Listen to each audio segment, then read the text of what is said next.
me tell you about a friend. It's Craig LeBlanc where the good times never end. Talking Parks and Rec, it's a show you gotta know. Welcome one and all to the Daily Parks and Rec Show. It's the Daily Parks and Rec Show.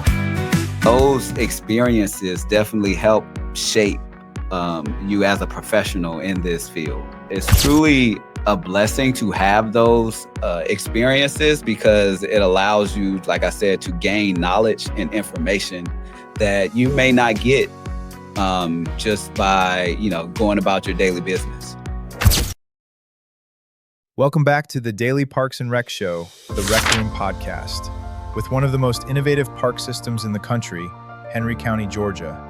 This episode pulls back the curtain on how professional associations like GRPA and NRPA are shaping stronger leaders, better teams, and smarter parks. From presenting at state conferences to building culture, advancing careers, and bringing real resources back home, the Henry County team shares why networking, leadership development, and collaboration matter now more than ever. If you want to understand how parks and recreation go beyond programs and become an essential service for communities, this is an episode you don't want to miss. Let's dive in.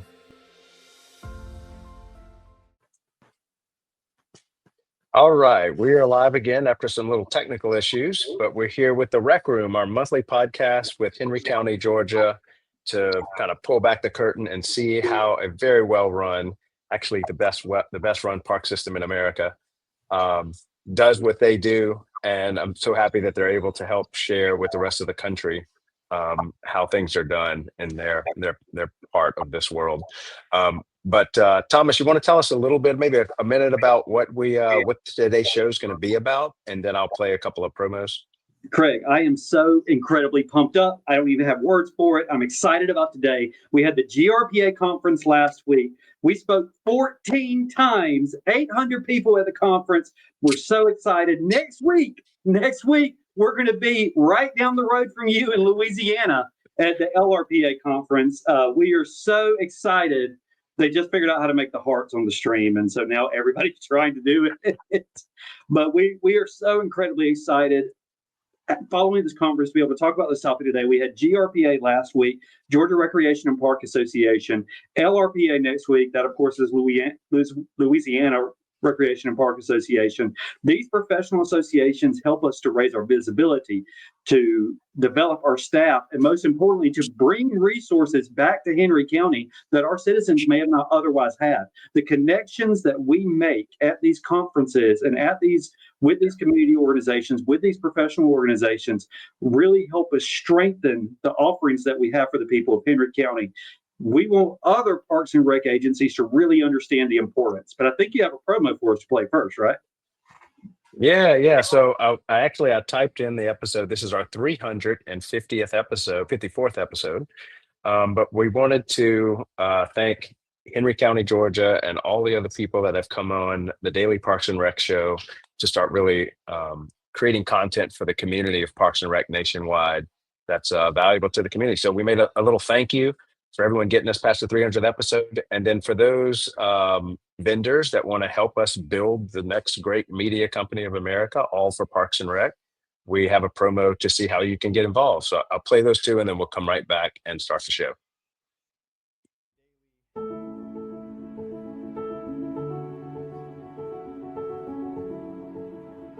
"300 episodes.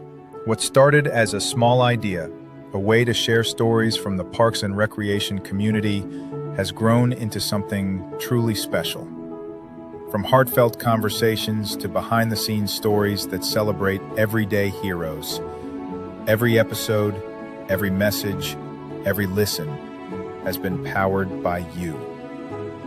To our loyal listeners, our partners, and every Parks and Rec professional who continues to inspire us, thank you. You've helped us grow, you've helped us evolve, and you've reminded us why we do this, to tell stories that matter. This milestone isn't just ours, it's yours too. As we celebrate our 300th episode, we look ahead to the next chapter. More stories, more community, more impact. From all of us here at DPRS Media Company, thank you for believing in us, for tuning in, and for helping us make it this far. Here's to the next 300 episodes and beyond. Are you a vendor, brand, or service provider ready to connect with the heartbeat of local communities? At DPRS Media Co., we tell the stories shaping parks and recreation across America. Through podcasts, live streams, videos, and newsletters, we reach frontline leaders, city directors, and decision makers every single week. From youth sports and facilities to programming and policy, our audience is your audience. Sponsoring or partnering with DPRS Media Co. puts your brand in front of the professionals who build, budget, and buy for their communities.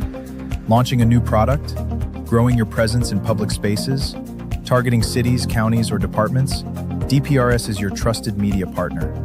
Whether you're in software, turf, aquatics, robotics, smart cities, or special events, partnering with DPRS puts your brand in the story. With commercials, interviews, social campaigns, newsletters, and live shows, we're your media team. Partner with us and grow your impact in the $200 billion parks and rec industry. DPRS Media Co. Stories that move parks and rec forward. Your audience is here. Let's meet them.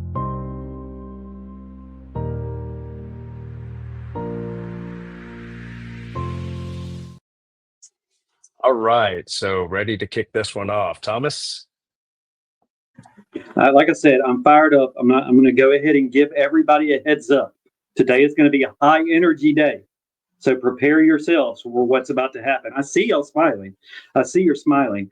I am really glad starting this off that we have with us everybody that has spoken, or some of the people that have spoken at conference. Correct. 4 years ago, we spoke at conference for the first time talking about a new grant that we had just got, for our chess program, and we talked about alternative programming. Since then, we have gone to speaking at one state conference to speaking all over the Southeast. Last week, we presented 14 times in 1 week. That shows you the power of the professional associations. JP has had more experience than all of us with GRPA. He's been on all the councils, NRPA, everything. JP?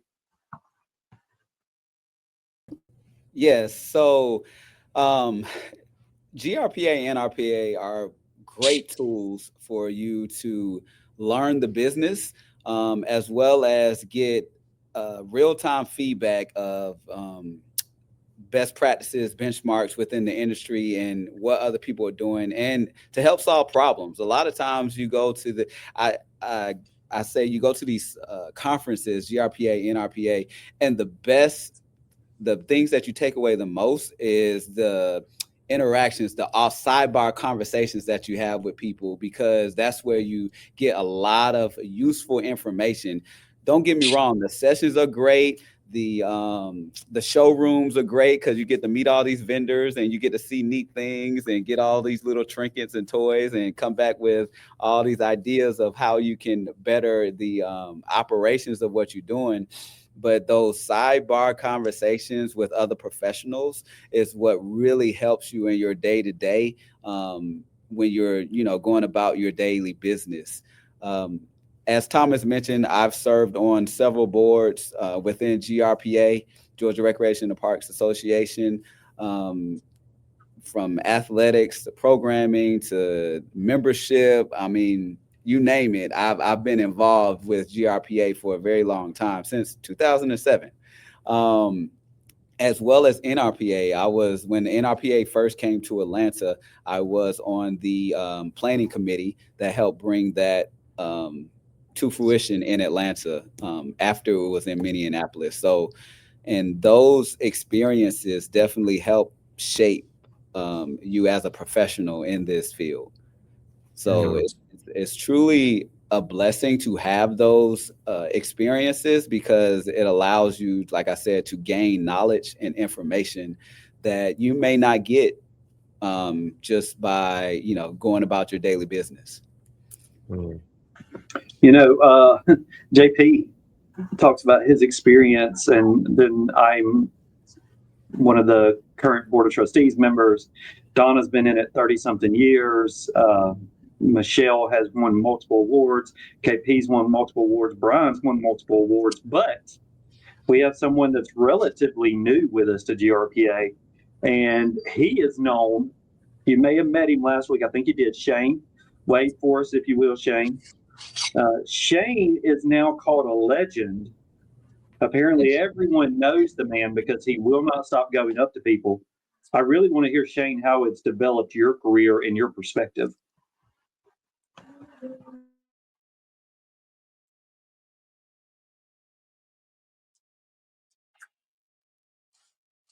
We are also having connection issues, apparently. while they figure out the muting, KP. Well, oh, here we go. All right. So for me, GRPA and NRPA has opened up so many new doors for me. When I first started in GRPA, I kind of stayed to myself, but I feel like I network better than 95% of the people that are at GRPA. If you do see me, more than likely, I come up to you, I introduce myself, I give you a card, I hand out more business cards in that 3-day period than I do in an entire year, the rest of the time at Henry County. I prefer to stay in my room. Shane actually goes out and meets people. Oh yeah, absolutely. I'm absolutely going to be at all the socials. I'm going to do all the things, sing the karaoke, hang Karaoke out with legend. friends. Karaoke legend. Supposedly, my wife has a video of JP singing karaoke. I just want to throw that out there. Supposedly. I think I also had that video. Might have to share it. But yeah, GRPA has just opened up so many doors for me. I've met a lot of my closest constituents there, people that I talk to on a daily basis. Between that and the George Harris leadership, it has really pulled me out of my shell. I will say that Thomas and Brian gave me that initial shove to present. And even though it was out of my comfort zone, I am so glad that they did because I love presenting now. I look forward to it every year. I put in for multiple sessions, and I was able to snag 2 of them out of the 150 sessions this past go around. So yeah. And you did an excellent job, man. Thank you. Your presenting skills have gotten a lot better, and you're doing a wonderful job. I want to speak to something that you said about the George Harris leadership. So that's another thing that these agencies allow for is the training. They have so many different programs that individuals can join or apply to be a part of that allow you to gain the knowledge that you need to advance your career in the field. The George Harris leadership program is a wonderful program. I know before, I think it was Leadership 1, Leadership 2, Leadership 3 series. And then you had the George Harris Executive Leadership. And I think they've combined all of that now. Is that correct? Yes. So I think they've combined, but those series are wonderful tools, and it actually helped me get to where I am in my career. Alongside with NRPA, they have director school. I was able to attend director school through NRPA between university. I think it was North Carolina State at the time, and then the NRPA organization. So those opportunities are there for people that want to gain the knowledge and education to advance their careers, and that's a huge benefit. And that's something is KP and Brian and now Shane have all gone to leadership and have seen their careers develop since then. Y'all, KP. Yeah, definitely going to the George Harris leadership program has definitely molded me to be a better leader, especially in the role that I am now with Henry County Parks and Rec. as well as not even in NRPA, but what we do here at home with our Toastmasters has helped me be a better public speaker. So when I did present this past week at NRPA, I was in a comfort zone because I've been in front of my peers speaking for the past year using Toastmaster as a tool to prepare me for that moment. So Is that why you had 100 people in your room? I don't know if that's why I had 100 people in my room. I did have 2 packed sessions. I've gotten a lot of great feedback. I've shared my presentation with numerous colleagues since I've been back home. So at DPR. As JP said, those sidebars that you have, like I had so many sidebars after my presentation with different colleagues, just continue to pick my brain on what I presented. Definitely helps you grow and helps you bring back different nuggets and tools to put in your tool bag to continue your career and your leadership role. So I'm glad that you said the term pick your brain, because I want to pick a bone really quick. It was the end of the day, Craig. The end of the day, I had 8 people in my session. I'm thinking, you know what? It's the end of the day. Everybody's gone back to the hotel. It's no big deal. No big deal. Though Justin Cutler was in mine. I just want to throw that out there. Like I had the big names in mine, Kim Watt, but I'm thinking, 8 people, this is pretty good. So I walk out after it's over with. KP's in the room next to me. I look in there, standing room only. Standing room only. It wasn't that it was the end of the day. It's that he stole everybody and didn't let anybody else come down there. That's what happened. Michelle, I don't feel anybody, Thomas. It's just, hey, athletics, we roll together. We're a tight group. We back each other. It's a lot of us. So we're supposed to roll together, KP. You could have split it with me. Thomas, everybody's over you. That's fair. I'm actually over me at this point, so that's fair. That's fair. So a lot has changed in Henry County over the past 4 years, past 5 years. 2020, when you got here, right, JP? 5 years. Yes. Our perspective has really changed, and Brian, Donna, and Michelle have been here the longest. Me and KP literally came in 2 weeks apart. JP joined in 2020. Shane's been here for a while, but Brian and Shane's been here for a while too. But Brian, Donna, and Michelle have been in the leadership longest. And I'm curious to see the effect our involvement in the association has had on y'all and what you've seen in the department, how you've seen it transition and change.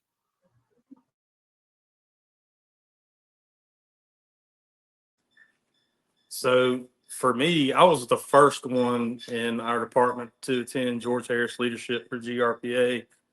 And since then, we've had others be a part of that and branch out into GRPA, NRPA. And it's probably half of the reason why the culture in the room has changed, because we've been able to open people's minds to something outside of just maintenance. And then we've also found a voice, because we've figured out that our state and the nation are starving for information when it comes to maintenance. So that's been interesting. And I think when our people figure out that they have a story to tell and they are indeed the experts in the room, it just adds to that culture that we have here.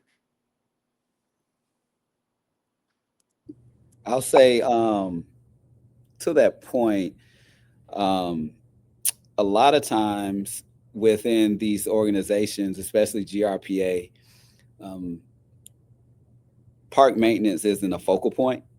It's usually programming and athletics are very heavy. And so for us to bring park maintenance to the forefront, I think a lot of people in the industry are enjoying that, because park maintenance usually the afterthought. But we wanted to make sure that it wasn't an afterthought and that they have that opportunity to. I'll say this, and I hope y'all don't mind, but when I first got here and as we started having conversations, and we were talking about GRPA and NRPA and how involved the organization was, I was a little surprised because of the size of Henry County that they were not as involved as I thought they would be. And so they'll tell you I push training a lot, and I want everyone to get as much training as they can get and to be as involved as they can be, because that's the only thing that I knew, coming from where I came from and doing the things that I did there, is that we were heavily involved in these organizations, and it just helps you thrive and grow as an organization. I know Donna and I had a sidebar conversation, and I know she's been here for 30 years, and we're just talking about, how many times have you been at NRPA, and I'll let her tell that story, but I think that it's really helped her as well. But you can go ahead, Donna. So I had been here for 35 years when JP got here, and none of us had been given the opportunity to go to NRPA. So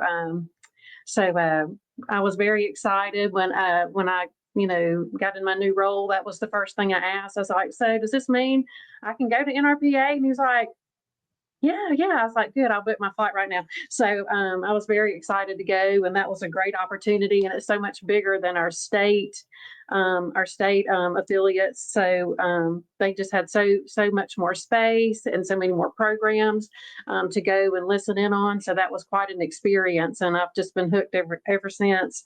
And GRPA has been a great resource as far as their director symposiums. I've enjoyed those when I was new to that role. For an assistant director, that was we got a lot of good advice. I've attended that at least a couple of years, and they were just great resources, and they would give you all the information to reach out and make connections and talk to them anytime after the training. So it was just valuable to build those relationships and so forth. And over the years, I've had other surrounding counties that have contacted me when their directors and assistant directors have left, and they're like, what do we do? And so I always tell them, I was like, you need to start with contacting the president of GRPA and have some conversations with people that they think, would be, good in your roles, and get them to help advertise, and do the job search with you and so forth. And then they both have so many great resources inside of their websites for issues that whenever you're trying to do background information about issues that you're facing. Hey, Craig, I want to take a beat real quick and introduce our fabulous manager, Sherry Matthews. Hold on, you're having a connection. Hold on, JP, you're froze. Are we still froze? Yep, you're froze. Wait, hold on. Nope, you're good now. Yeah. Okay. I can hear him now. Good.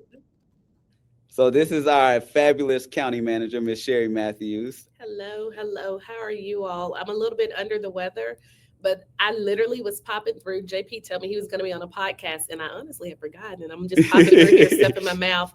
But look, you're on with the best in the business.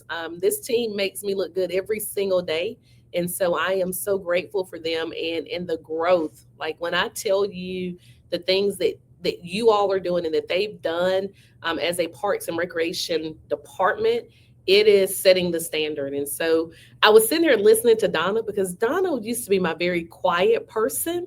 And now just to hear her like talk through, hey, this is what I'm doing. It's really heartfelt for me. Y'all are amazing. Thank you, Brian. I love you too. But y'all are absolutely, and Thomas and KP and Michelle, my Alabama fan. That's a whole nother day that we'll talk about sports. But no one else here is an Alabama fan. Recognizing Henry County and its leadership. This is amazing. And I remember when it first popped up and they were like, hey, we're going to do a podcast. And I'm like, okay, I think Brian was the first one that he sent me a link and I listened to it. And now it's morphed into this. So keep up the great work. Thank you for what you do. And I will say Parks and Rec is more than just kids and fun. It is truly a service. And this is what our team does. They have really, really been innovative. They've started to thinking outside of the box. And when I tell you other county departments, genuinely are leaning on them when they're talking about initiatives and things in their respective units. They're doing it. KP led our Toastmasters class. Like, we're pulling them out of their element. So thank you. It is not my podcast. I'm literally over JP's shoulder. And so y'all keep up the good work. Y'all know that y'all are the best in the business. And if I haven't told you lately, thank you for what you do. It is most appreciated. So thank y'all. Thank you. You're welcome. Actually have a meeting with her in 6 minutes. Thank you for coming on the show. Yeah. So speaking of that, we have a meeting with the county manager in 6 minutes. Outside of just the professional associations and all that it's done for us, it's helped us to really open up to different community organizations. We push not just to organizations outside of Henry County or outside of Henry County government, but also to work with other departments within Henry County government. And we have a gentleman that's going to come on in just a minute. He's Deputy Director of Homeland Security. Did I get that right?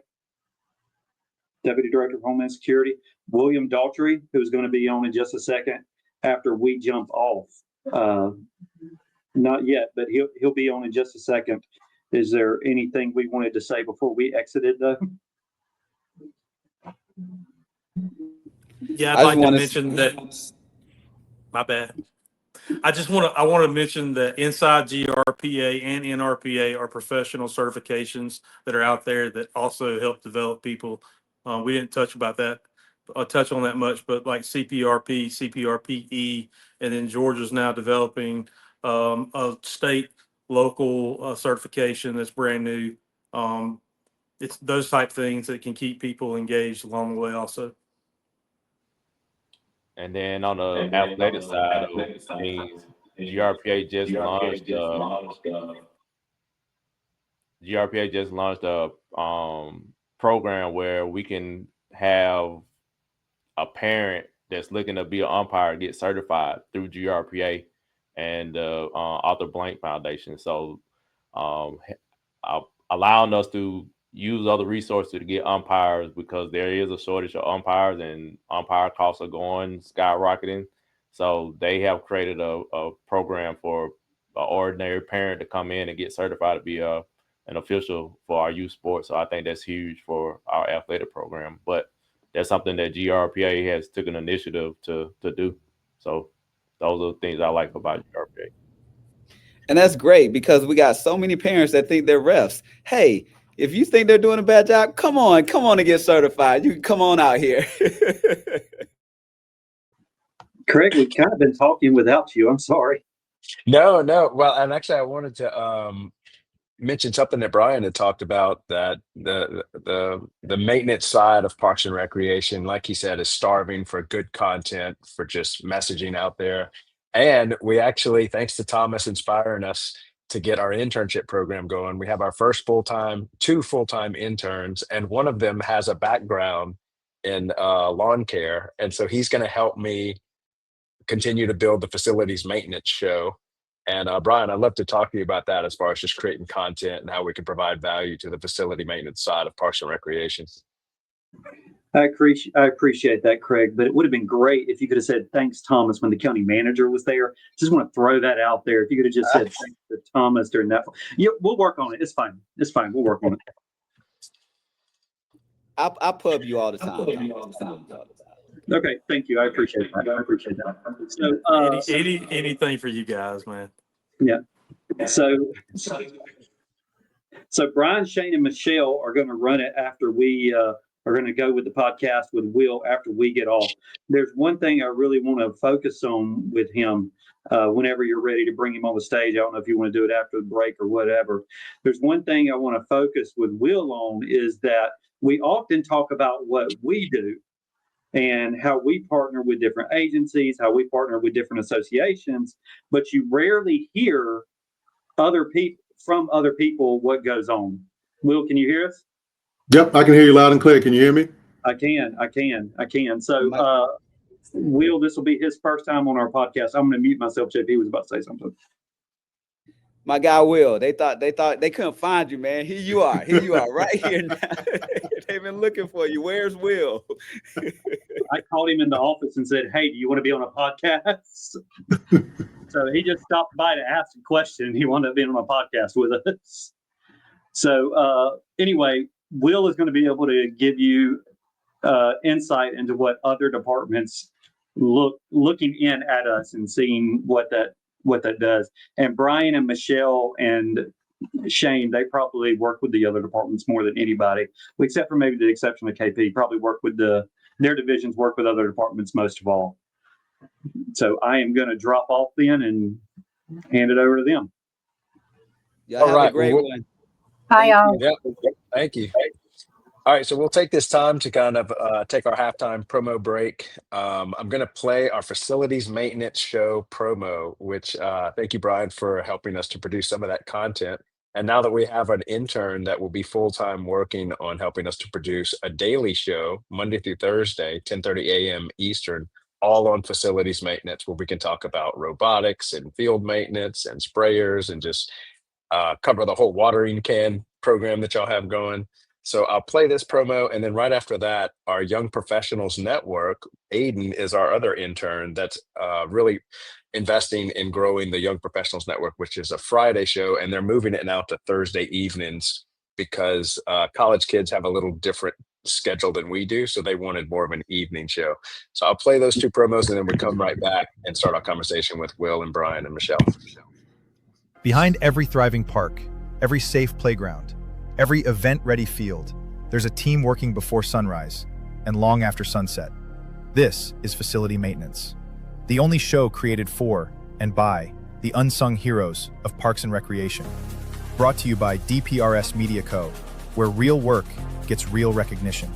From restrooms to rec centers, HVAC to turf tech, we go beyond the job site into the heart of operations that keep our communities moving. Our mission? To elevate maintenance teams through stories, solutions, and shared experience. Our vision? A world where every facility crew is seen, valued, and fully supported. Each episode features operators, innovators, and leaders, sharing tools, tech, and tactics that make the impossible look easy. Facility maintenance isn't just a job. It's purpose, it's passion, and now it's a show. Facility Maintenance, where tools meet purpose, where work becomes legacy. Are you ready to lead the next generation of Parks and Rec?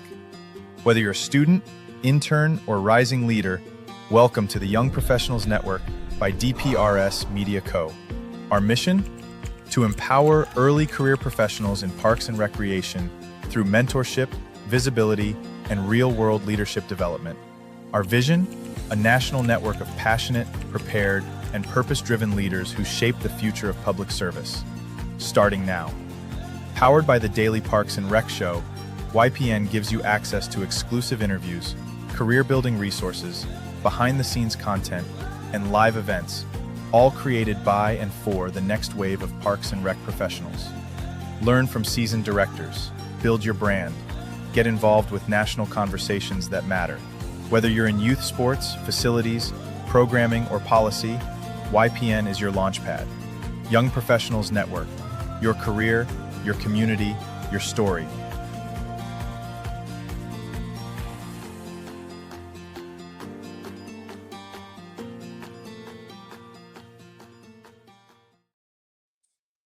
All right, so Brian, you look like you got your whole crew there. You want to introduce everybody? It would literally take another hour to introduce everybody that's getting ready to walk in the room, but they're hovering and they're curious. So I said, come on in. Fantastic. Great to have you on the show, guys. Okay, Michelle, you want to kind of, or who's next? Will, you want to tell us a little bit more about what you're doing with Henry County, Georgia? So, my name is Will Daughtry. I'm Deputy Director of Emergency Management and Homeland Security for Henry County, Georgia. And really, to sum it up in a few words, what we are for the county is we're the county's easy button. So if you have a situation, if you have an event, if there is some type of threat to the county, whether it's man-made or natural disaster, or just something outside of your resources that you have allotted or designated for your organization or agency, we're the people you call to come in and press the easy button, and we bring additional resources, personnel, ideas, planning, administrative assistance, anything you can think of when you feel like you're beyond your skis in a particular incident or situation. That's our role for the county.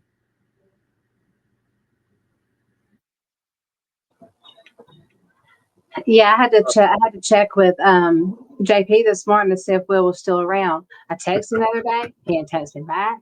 I thought he fell off the face of the earth, or went on a lengthy vacation. But we work a lot with Will and EMA on all of our events that we have for traffic and heat and all of the things. So they're really, really, really easy to work with. Yeah.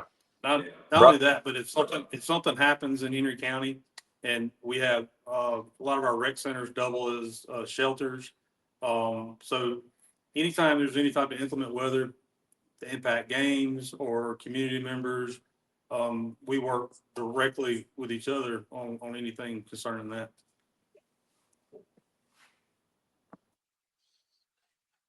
Yeah, and that's the evolution, that I've seen or we're seeing, with parks and Recs departments and other agencies, especially public safety, in the metro area and in the state, where we're partnering with our parks and recs for sheltering, using the facilities for sheltering purposes, for extreme cold or extreme heat, having cooling centers, and then food drives. Just recently we had a food drive for the people that have been affected by recent events in the economy, and being able to utilize the facilities. It's already spaced out and mapped out for traffic patterns and staging and just all of the things put in together to make it a success. It really shows that the Parks and Recs is so much more than just beautiful landscape and green spaces and events and sporting events and things of that nature. It truly is a unique service for the entire county, for the communities. Fantastic.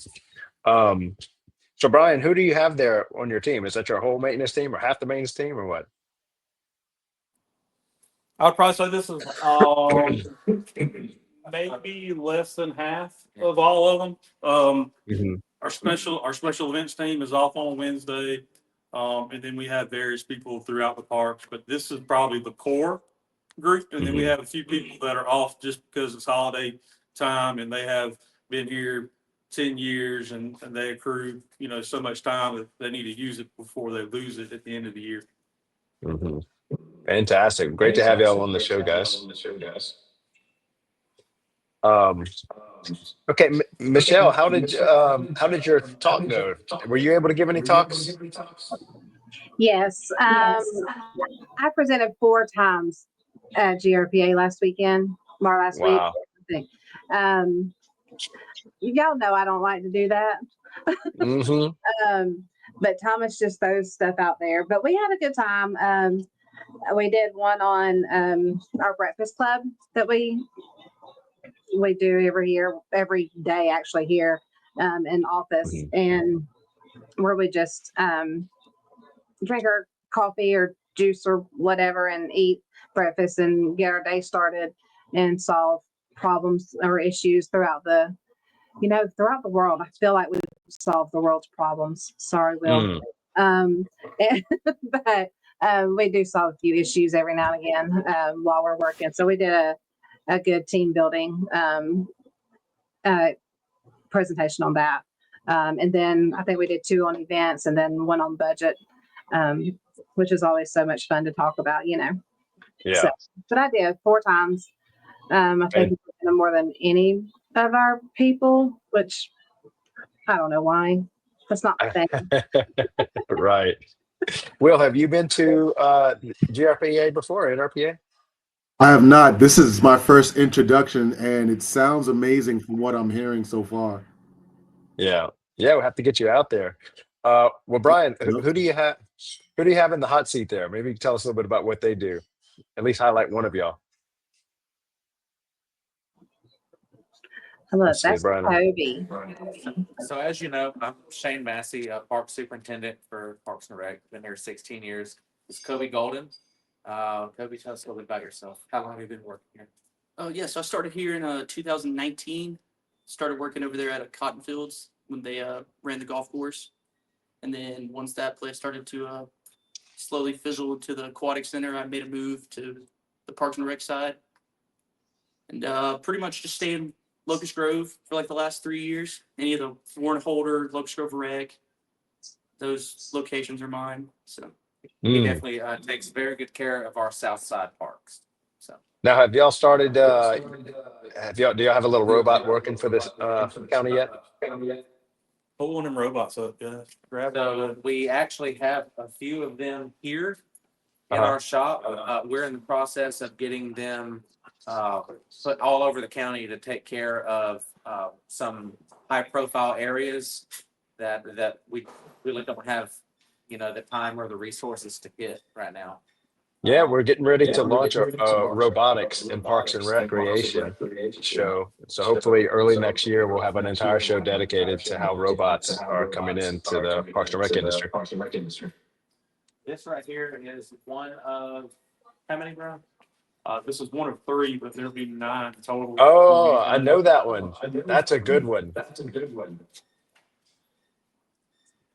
Yes. This will be about the average. This week will be about the average of what we have cutting anywhere from 1.5 acres to 2.5 acres per week. So Fantastic. Can't wait to see those get rolled out.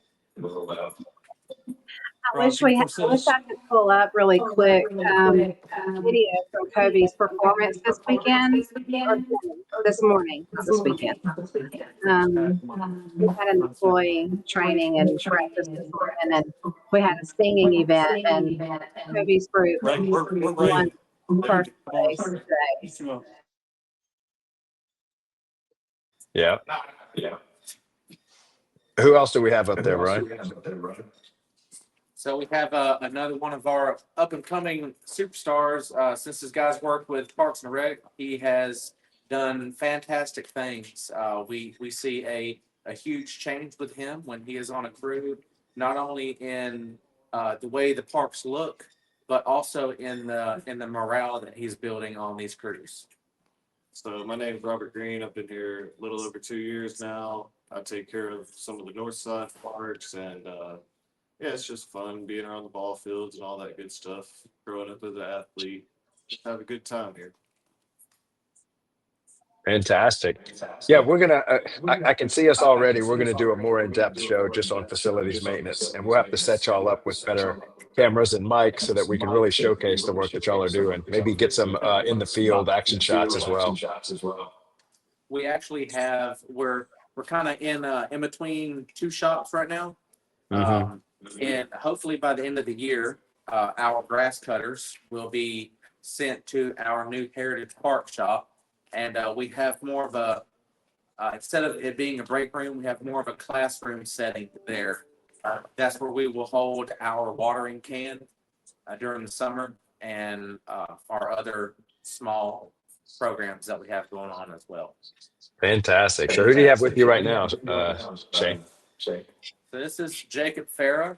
Jacob has worked, he started out in Parks and Rec 13 years ago, and he went over to the facility maintenance side of Henry County, and he recently, just in the past few years, made his way back over to Parks and Rec. Let's tell a little bit more about you. So, like Shane said, I've been here for 13 years with the county total, and I maintained 3 of our parks, one being Nash Farms, where we do majority of our events. I have an awesome crew that helps me do my job, and if it wasn't for the supervisors and the team we have here, we couldn't do the job that we do. Yeah, fantastic. Great to have you on the show. Sugar. Don't grab that mic, right? Don't let him move. All right. And who do we have here? This is Ray Head. He has been working for the county for a few years now, and we'll tell you about it. So, yes, I've been working for like 2 years now. I work at Avalon Park, Nash Farm, and Heights Creek. Hands down, one of the greatest athletes I've ever seen. I actually grew up with Ray, and hands down, three-sport athlete. What sports did you play? Baseball, football, and basketball. Fantastic. Yeah, great to have you on the show. All right, thank you. All right, so Will, why don't you tell us a little bit about your, what are your thoughts on or message you have for Parks and Rec nationwide, as far as where do you think things are? What are the opportunities that we have? So I would say, like, as a Parks and Rec department in a particular county or municipality, as you're thinking about growing and expanding and the evolution of your department within the county, truly consider how you design your facilities and your landscaping layout to be a multi-use, not just for events and sporting events, but also for your public service and public safety departments within the county, because they definitely can be utilized as a huge asset during a particular matter.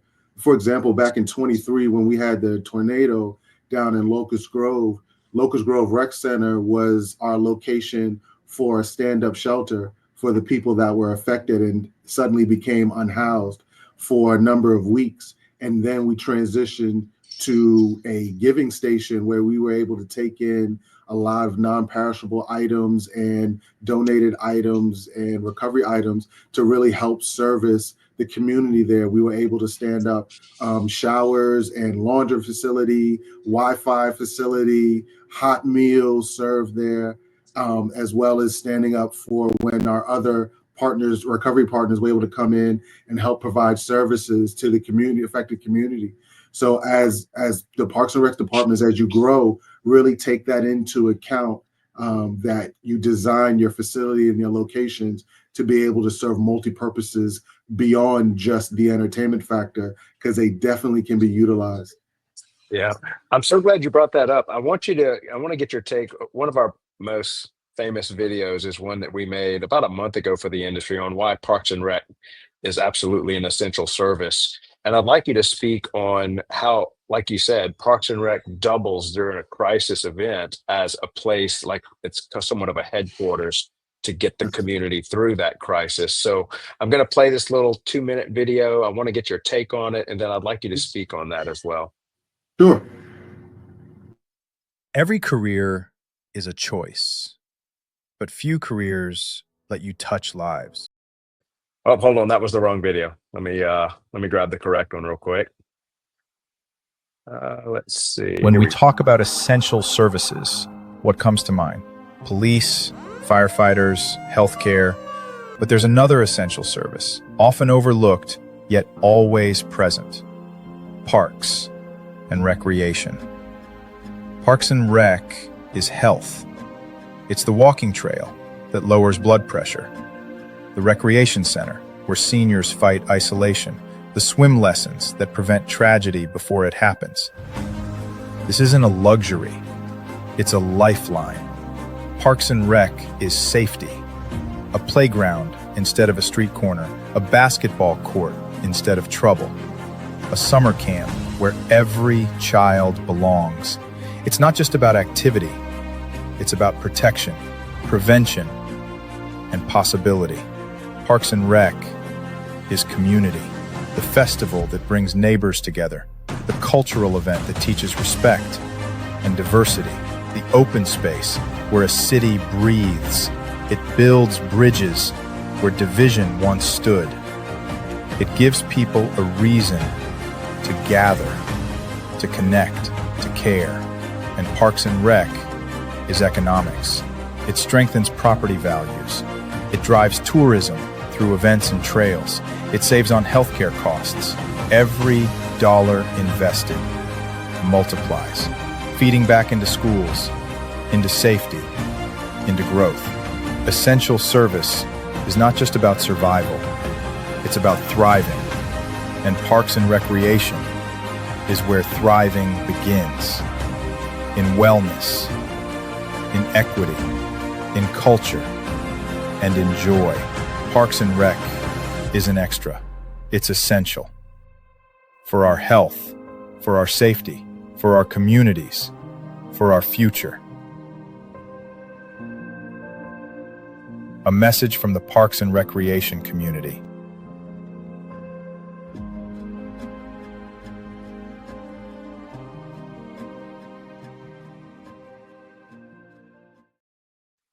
Right. So, Will, Michelle, Brian, maybe I'd like to have each of y'all speak about what a Parks and Rec department does when a community is in crisis due to a natural disaster, because I think a lot of people don't understand how the infrastructure plays a vital role in helping a community recover from any type of natural disaster that hits its local community. Yeah. Hey, Will, you want to speak about the COOP plans, continuity of operations? Sure, I'm going to talk about that. So, in the event of a natural disaster or some type of uh, community threat to the public, which would displace or unhouse or affect their natural quality of life, we have plans that are developed, continuity of operations plans that are established and enacted, where we detail everything from housing to food to shelter to public services to those amenities that they have. All of those things are highlighted as annexes. So it's our playbook to try to help the affected communities get back to some semblance of quality of life. And also in the video, I wanted to point out something that it hit on, so I grew up in New York City, where we have a lot of parks, but they're just green spaces with ball fields, and that's it. So if something were to happen that was affected in that area, there is no place. Where would you shelter them? If you could get into a school, possibly, but there would be so many different hurdles to try to get into a school to shelter people. Then how do you get resources there? How do you get traffic flow there? What if they are unhoused? How do you set up where there's a continuity of resources coming in from the community to be able to serve the public?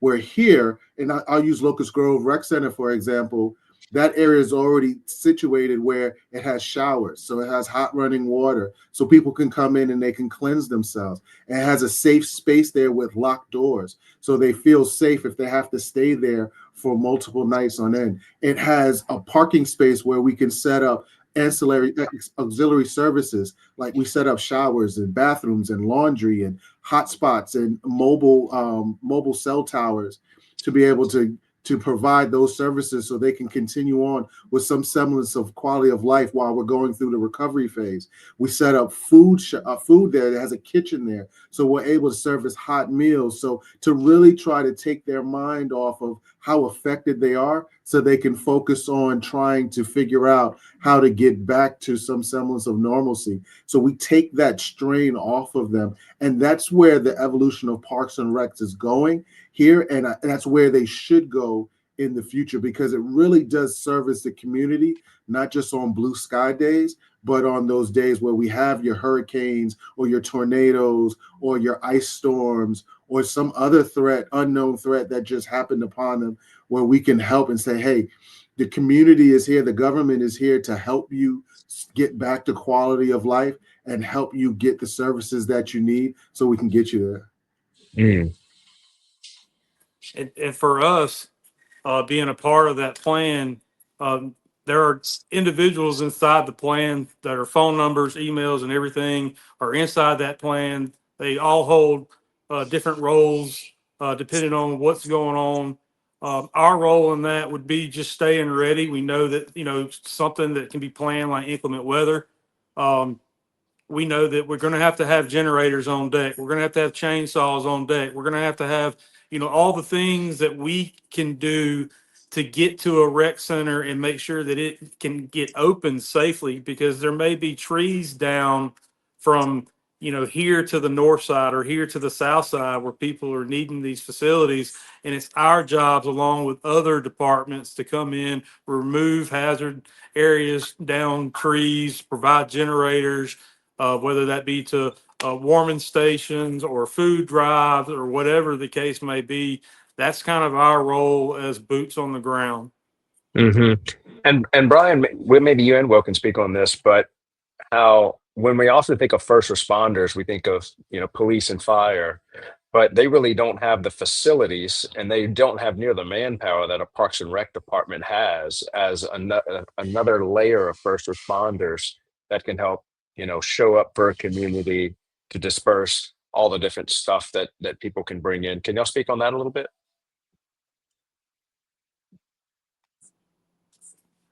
I think, Will, you're probably the one to speak on that, but Sure. So last week, where we had a food drive where we serviced 1,500 people in the Henry County community, where we were able to go to our newer Parks and Recs facility, and the team was able to open their doors and help establish traffic patterns with our police department, help establish stationary stations where we can have all the food and non-perishables stationed and standardized, so we can box them up and have them ready to go, to help us with organizing how to service the vehicles where they come through, how help us organize feeding the team that's there giving out the food. So it's not just the facility, the people, they come in droves on standby, ready to go to service in different stations and in different auxiliaries to help a particular operation move swiftly and successfully. let me Brian? say that if there's anyone out there, any government organization out there, no matter how small, how big, if you do not have a COOP plan in your toolbox, you need to get one immediately. That thing can be very important during times of crisis, from the person in front of the microphone all the way to the person headed to the airport to gather resources that may be flown in. You don't want to be caught in some type of disaster and not have a plan, not have any way of communicating, having more chiefs than Indians, because that's going to Yes. be the case. Everybody's going to want to, has a good idea of what should happen. But the flow of information is critical in that plan. Will, I see you nodding, so I know that I'm hitting on something here. Yes, you are. But if your agency does not have one, or if you're not aware of one, you might want to start asking some questions. Yeah, maybe we can do a whole show just on a COOP plan. Will, can you just kind of define for someone that's not familiar with that term what it is? So it stands for Continuity of Operations Plan. And basically what it is, it's a detailed outline of roles and responsibilities, like Brian said, for a particular incident or situation or occurrence. And it outlines everything it outlines to your strength. Okay, here's this person will deal with this. This person will take care of this. This person is responsible for this. Who's going to make sure the water's running? Who's going to make sure we have resources? Who's going to feed everybody while we're out here? I tell you, with a continuity of operations plan, we were able to stand up a food drive and resources in a matter of hours. And on hours, I mean like 2 hours to service 1,500 people. So a continuity of operations plan is vital for any situation or circumstance in county government that you must, it's a must have. Will, correct me if I'm wrong, but I think we have another 3,000 next week. Is that correct? We do. We're currently working and we're meeting now to plan to service another 3,000 next week that have been affected by the current government situation and economic standard. Fantastic. Now, is there any kind of resource for people that want to learn more about an online version of a framework for a COOP plan? Yes. So the best resource would be to reach out to your local emergency management agency. They are the people that you are responsible for all of the planning, and they write the plans, they amend the plans, they create annexes as counties grow and municipalities grow and evolve. So they would be the best resource to help you find a template that's right for your municipality or locale, and also guide you through the steps in how to frame it and write it out so it fits the narrative of the location you're occupying. Also, Shane and I have to leave here in a minute, but I'm going to leave you on this because I think Michelle can speak to this too. When you're in a state of emergency, and anytime you're dealing with FEMA money or anything like that, there's also a financial piece to that when it comes to documentation and all of those things when you have a COOP plan. Am I right, Will? Absolutely, because you have to be able to account for for every dollar is spent, especially when there are declarations. And I'll get into the weeds a little bit, but I'll keep it in layman's terms. So you have the 4 phases that you have in it. One of them is the financial piece, because you want to keep track of man hours, especially people that are working in time where they're not regularly scheduled to work. You want to be able to account for that. You want to account for money spent in feeding, equipment purchasing and rentals, fuel costs, and other logistical costs. You want to be able to chronicle that so you can document and present that later on if you're talking about trying to amend your next year's budget and try to have that money already in play in the event that something happens. If it's something that could happen with greater occurrence, like say a tornado or a hurricane with the weather patterns changing, or if there's some type of declaration for reimbursement purposes, you want to be able to chronicle that and show this is how it affected our local community here for reimbursement. Fantastic. Well, we're kind of coming towards the end of the show. We usually go for 1 hour. Is there any closing remarks before we head out? Henry County has the best Parks and Rec department that I have ever encountered, and I've lived in several states in this nation, across up and down the East Coast. And I'm saying it not because I work here, but because my experiences, hands down, they are the best. Agreed. I bet you Michelle and Brian Thank you. also agree. Yes, we are pretty awesome. And Yeah. thank you, Will. That means a lot coming from other departments. Yeah. Absolutely. Shane, thank you for coming on the show today. Might have just lost him. And Will, appreciate you coming on the show today. I'd love to maybe tap your brain a little bit more about your expertise. And then also maybe we could put together a show on a COOP plan. I think that would be valuable to the whole nation. That just to give outstanding. them something to My go with. pleasure. It would be Yeah. my pleasure. Thank you for having me. Fantastic. Well, thank you guys for attending today's show. And we'll see y'all again next month for the Rec Room every second Wednesday, 1:30 p.m. Eastern. 12 shows a year where you get to see Henry County, Georgia, best run park system in America. So thank you guys. Appreciate it. Thank you, guys. Thank you. Y'all take care. Bye-bye.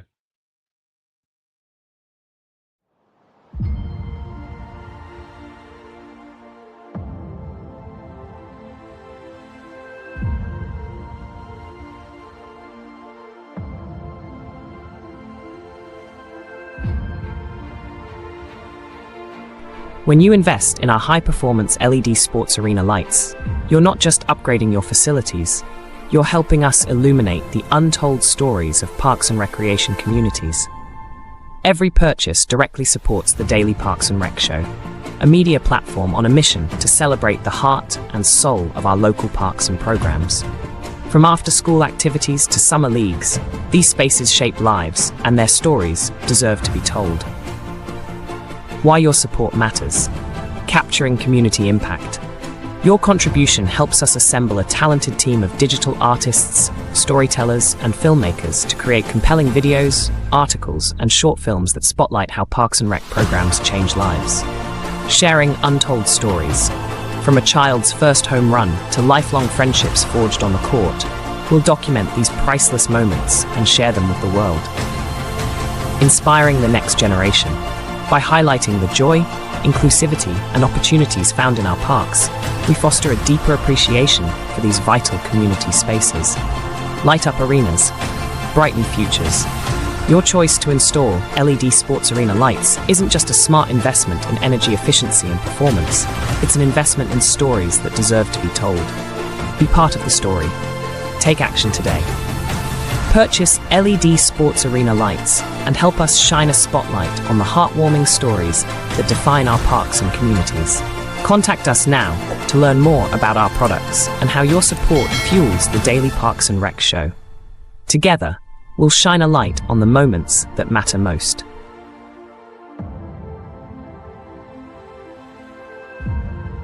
Are you a vendor, brand, or service provider ready to connect with the heartbeat of local communities? At DPRS Media Co., we tell the stories shaping parks and recreation across America.